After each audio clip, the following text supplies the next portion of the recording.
Coinbase tutorial how to find a Coinbase wallet address. Now you can actually find your Coinbase wallet address only after you have verified your account. So open up the Coinbase app and making sure that you have verified your account.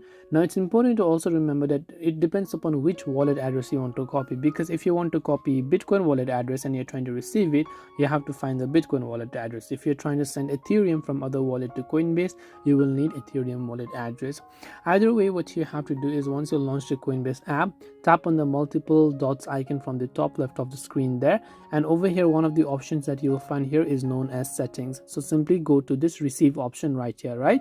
So when you click on receive, and in my case I have not verified my account, but if in your case you have verified your account, you'll find a list of cryptocurrencies where you have to select a currency for which you want to copy the address of, and that would be your deposit address of that particular wallet.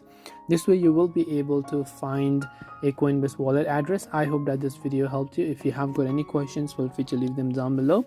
Thank you for watching and see you in the next video.